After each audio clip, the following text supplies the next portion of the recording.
How to check Facebook friend request sent list. Hi everyone, welcome back to my channel. I am Bimu from The Solution Guy, and in today's video I'll simply show you how you can check your Facebook sent friend request list. So just make sure to watch this video till the end.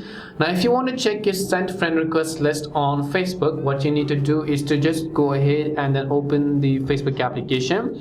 And to view your own friend list, you have to actually go to the Friends tab, which is at the very top, and you can see all of the friend requests that other people have sent you. If you go to the See All section, you'll be able to see all of the friend requests that you've received on Facebook.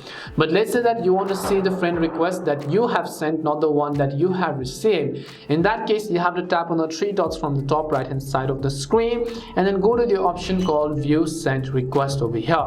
Once you go to View Sent Request, you'll be able to see all of the friend requests that you have sent, and if you want, you can also go ahead and then cancel them accordingly. And that's all it takes to see and check your sent friend request list on Facebook. We hope the video was really helpful, and if it did help you, then make sure to leave a like and subscribe to our channel. If you have got any more questions, feel free to leave them down. Thank you very much for watching, and see you soon in our next video.